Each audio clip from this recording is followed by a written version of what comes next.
घने जंगल के बीच एक चमकता हुआ स्ट्रॉबेरी जैसा दिखने वाला प्यारा सा घर था। रानो चिड़िया अपनी बेटी गुड़िया और बेटे कुकू के साथ यहाँ खुशी खुशी रहती थी। उठो मेरे बच्चों, सुबह हो गई है। देखो सूरज निकल आया है और आज खेत पर भी जाना है। तो ये रहे हमारी आज की वीडियो के प्यारे सब्सक्राइबर्स और फॉलोअर्स के नाम। आयुष, शांति कुमारी, हरविंदर सिंह, दिया मिष्टी, आरोही सक्षम, अनुष्का और जो नहीं चुने गए चिंता मत करो, अगली बार तुम भी बन सकते हो जंगल के सुपरस्टार। दोस्तों, अगर आप भी चाहते हैं मैं आपका नाम अपनी कहानी में लूं, तो देर किस बात की, जल्दी से कमेंट करके अपना नाम हमें भेजें। मम्मा, थोड़ी देर और सोने दो ना। कल रात बारिश की आवाज़ से नींद ही नहीं आई। बेटा, हम जैसे गरीब मेहनत करने वालों के लिए नींद से ज़्यादा ज़रूरी हमारी फसल है। अगर आज हमने इन्हें सही समय पर नहीं तोड़ा तो खराब हो जाएंगी। फिर हम नए कपड़े और तुम्हारी पसंद की चीज़ें कैसे लाएंगे? कुकू भैया उठो ना, मम्मा सही कह रही हैं। पास के ही सूखे पेड़ पर कालू कौवा और उसकी पत्नी गोरी कोवी रहते थे। वे बहुत आलसी थे और रानो की खुशहाली देखकर जलते थे। जी सुनते हो, अपनी फूटी किस्मत देखो। हम इस सूखे पेड़ पर मर रहे हैं और वो रानो चिड़िया मज़े से स्ट्रॉबेरी के महल में रह रही है। अरे भाग्यवान, सुबह सुबह क्यों शोर मचा रही हो? जरा चैन से सोने दो।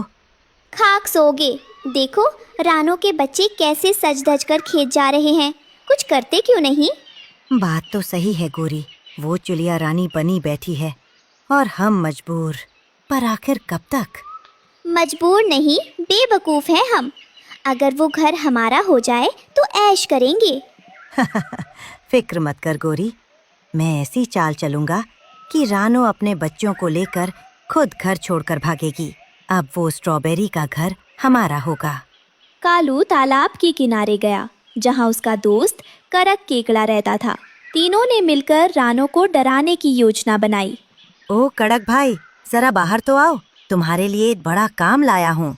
कहिए कालू जी, आज अपनी सूखी डाल छोड़कर इस गरीब के पास कैसे आना हुआ? रानो चिड़िया ने बहुत घमंड पाल लिया है। तुम्हें आज रात के अंधेरे में उसके खेत में घुसकर सारी फसल काट देनी है। अपनी कैंचियों से एक भी पौधा मत छोड़ना। हो जाएगा, पर मुझे क्या मिलेगा? मैं मुफ्त में अपनी मेहनत जाया नहीं करता। अरे भाई, जब रानो डर कर भाग जाएगी तो सारी रसीली स्ट्रॉबेरी तुम्हारी होंगी। पेट भर कर खाना और मजे करना। बस, तो फिर मेरा काम पक्का समझो। आज रात रानो के खेत में सिर्फ तबाही होगी। जंगल में तोता और कबूतर का परिवार भी रहता था। उनके बच्चे रानो के बच्चों के साथ मिलकर खेलते और पढ़ाई करते थे। रानो बहन, जरा आसमान की तरफ देखो, बादल कितने काले हो रहे हैं। आज रात मौसम कुछ ठीक नहीं लग रहा, तुम सावधान रहना। हाँ भाई, मुझे भी डर लग रहा है। मेरी फसल अभी कच्ची है, अगर तेज बारिश हुई तो सब बर्बाद हो जाएगा। रानो, सिर्फ मौसम ही नहीं, मैंने आज सुबह कालू कौवे को तालाब वाले केकड़े के साथ खुसर पुसर करते देखा है। उसकी नजरें तुम्हारे घर पर टिकी हैं। कुकू दोस्त, डरो मत। अगर कोई बात हुई तो हम सब तुम्हारे साथ हैं। हम गरीबों का सहारा तो बस खुदा और आप जैसे दोस्त ही हैं। मैंने किसी का क्या बिगाड़ा है, बस अपने बच्चों का पेट पाल रही हूँ।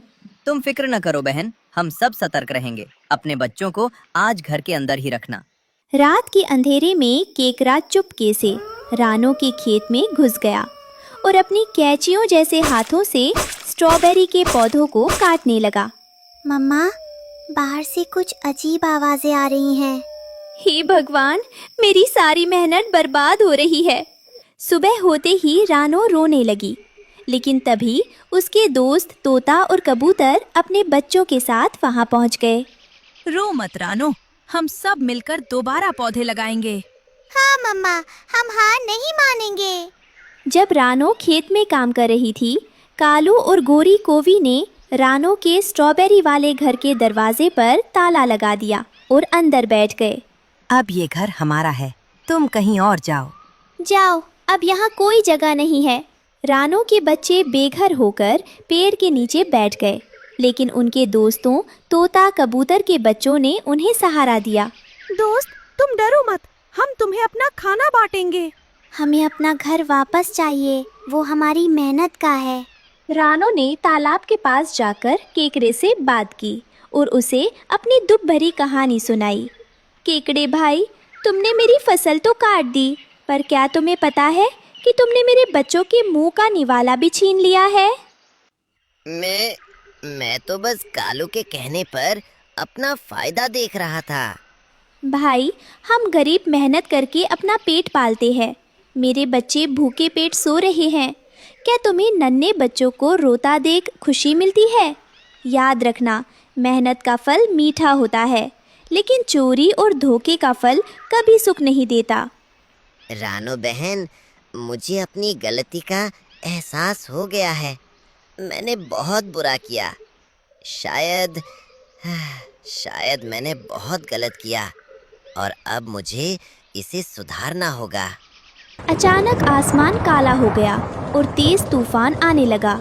कालू का पुराना सूखा पेड़ गिरने वाला था। बचाओ कालू जी, हमारा पुराना पेड़ गिर जाएगा और स्ट्रॉबेरी का घर भी उड़ सकता है। तूफान इतना भयानक था कि कालू का सूखा पेड़ हिल रहा था। रानो अपने बच्चों के साथ दूर एक गुफा से ये सब देख रही थी। कालू भाई, गोरी बहन, जल्दी बाहर निकलो, वो छत तुम्हारे ऊपर गिर जाएगी। भागकर इस मजबूत पत्थर की गुफा में आ जाओ। पर रानो, हमने तो तुम्हारा घर छीना, तुम हमें मरता क्यों नहीं छोड़ देती?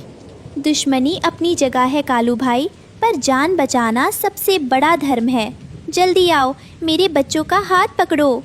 तूफान अपनी चरम सीमा पर था। तभी अचानक बिजली कड़की और कालू के सूखे पेड़ का एक बहुत बड़ा हिस्सा टूटकर सीधे रानो के स्ट्रॉबेरी घर की तरफ गिरने लगा। कालू भाई, गोरी बहन, बाहर निकलो, पेड़ तुम्हारे ऊपर गिर रहा है, घर टूट जाएगा। रानो, दरवाजा जाम हो गया है, हम फंस गए हैं, हमें बचाओ। जैसे ही वो भारी पेड़ धड़ाम से स्ट्रॉबेरी घर पर गिरा, कालू और गोरी वे दोनों मलबे और भारी टहनियों के नीचे दब गए। नहीं, कालू भाई, गोरी बहन, कोई बचाओ, वे घर के अंदर ही दब गए हैं। तभी कड़क केकड़ा अपनी जान की परवाह किए बिना मलबे की ओर दौड़ा। उसने अपने मजबूत पंजों से पेड़ की भारी टहनियों को काटना और मलबे को हटाना शुरू किया। घबराओ मत रानो बहन, मैं इन्हें कुछ नहीं होने दूंगा। कालू भाई, बचाओ, हमें बचाओ, हमसे बहुत बड़ी गलती हो गई।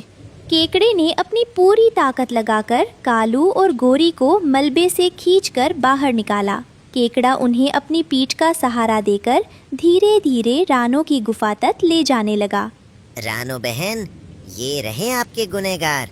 ये बच तो गए हैं, पर इनका अहंकार अब उस मलबे में ही दब चुका है। सुबह हुई तो तूफान थम चुका था, लेकिन रानो का प्यारा घर मलबे का ढेर बन चुका था। कालू लंगड़ाते हुए उस मलबे की ओर गया और पागलों की तरह कुछ ढूंढने लगा। सबको लगा कि कालू का लालच अब भी खत्म नहीं हुआ है। कालू, अब तो शर्म करो, घर टूट गया और तुम अब भी मलबे में खजाना ढूंढ रहे हो। छोड़ दो उसे तोता भाई, जिसे अपनी जान से ज्यादा मिट्टी की फिक्र हो, उसे कोई नहीं बदल सकता। तभी कालू मलबे से बाहर निकला। उसके हाथ में कोई सोना नहीं, बल्कि रानो के बच्चों का वो पुराना मिट्टी का गुल्लक था जो मलबे में दब गया था। उसने उसे पोंछकर रानो के पैरों में रख दिया। रानो बहन, मैं सोना नहीं ढूंढ रहा था, मैं तो इन बच्चों की वो जमा पूंजी ढूंढ रहा था जो मेरी वजह से दब गई थी। मुझे माफ कर दो, मैंने खजाने के चक्कर में अपने भाइयों जैसा प्यार खो दिया था। अगली सुबह जब सूरज निकला तो पूरा जंगल जगमगा उठा। रानो और उसके दोस्तों ने मिलकर मलबे को साफ किया, लेकिन वहाँ का नज़ारा देखकर सबकी आंखें फटी की फटी रह गईं। मम्मा, मम्मा देखो, हमारी स्ट्रॉबेरी तो जादुई हो गई है। ये लाल नहीं, बल्कि इंद्रधनुष की तरह 7 रंगों में चमक रही है। बच्चों, जब हम मुसीबत में भी दूसरों का भला करते हैं तो भगवान हमें ऐसा ही मीठा फल देते हैं। ये हमारी मेहनत और एकता का रंग है। रानो बहन, इन रंग बिरंगी स्ट्रॉबेरी को बाजार ले जाने की जिम्मेदारी मेरी है। मैं उड़कर सबको बताऊंगा कि मेरी रानो बहन के पास जंगल की सबसे कीमती चीज है। कालू अंकल, क्या अब आप हमारे साथ ही रहेंगे? हाँ बेटा, अब मैं इस खेत का चौकीदार भी हूँ और तुम्हारा दोस्त भी। अब कोई भी इस जादुई खेत को नुकसान नहीं पहुँचा पाएगा। रानू ने फैसला किया कि वो अब सिर्फ अपना घर नहीं बनाएगी। उसने अपनी जादुई फसल से मिले पैसों और सबकी मदद से खेत के चारों तरफ मौजूद बड़े बड़े पेड़ों पर सबके लिए सुंदर घर बनाए। अब पूरा जंगल एक परिवार की तरह दिखने लगा था। आज से कोई भी चिड़िया बेघर नहीं रहेगी। ये खेत और ये घर हम सबका है। हम साथ मिलकर कमाएंगे और साथ मिलकर खाएंगे। रानो बहन, तुमने तो इस जंगल को स्वर्ग बना दिया। अब यहाँ न कोई गरीब है और न कोई अमीर। ये कहानी हमको सिखाती है, हाथ की उंगलियां अलग होती हैं, पर जुड़ जाएं तो मुट्ठी बन जाती है।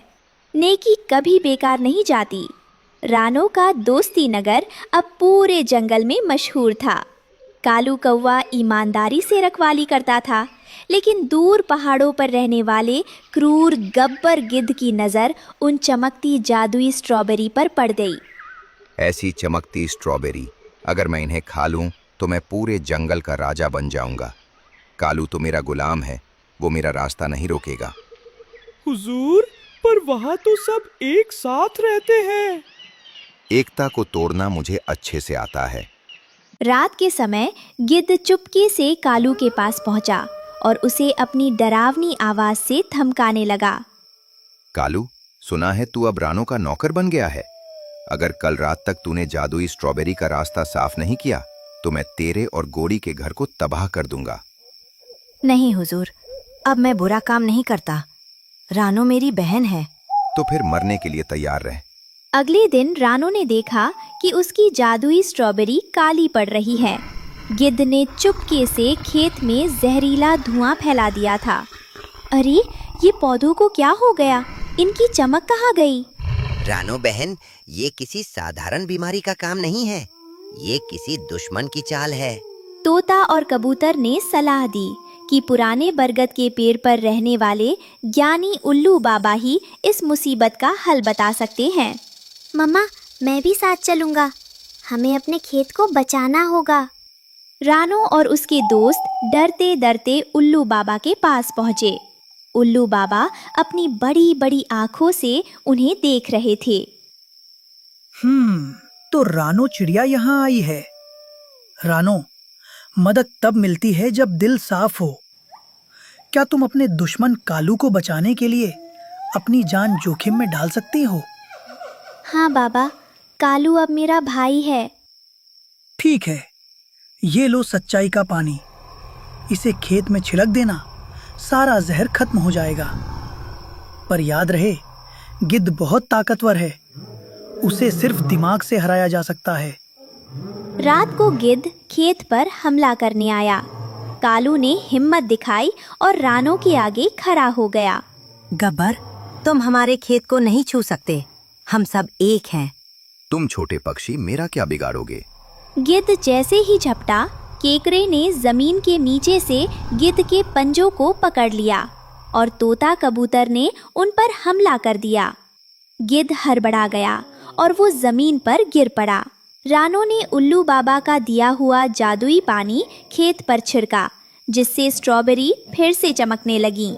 मुझे छोड़ दो, मुझे नहीं पता था कि छोटे पक्षी इतने बहादुर हो सकते हैं। गब्बर भाई, ताकत डराने के लिए नहीं, कमजोरों की मदद के लिए होती है। यहाँ से चले जाओ और कभी वापस मत आना। गिद्ध दुम दबाकर भाग गया। उल्लू बाबा दूर से देख रहे थे और मुस्कुरा रहे थे। रानो की एकता ने एक बार फिर जंगल को बचा लिया। मम्मा, उल्लू बाबा ने सही कहा था, हिम्मत हो तो दुश्मन भी हार जाता है। एकता और बुद्धिमानी ही सबसे बड़ा हथियार है। ये कहानी हमें सिखाती है कि ताकत से बड़ा दिमाग होता है और जो दूसरों के लिए खड़ा होता है उसकी मदद पूरी कायनात करती है।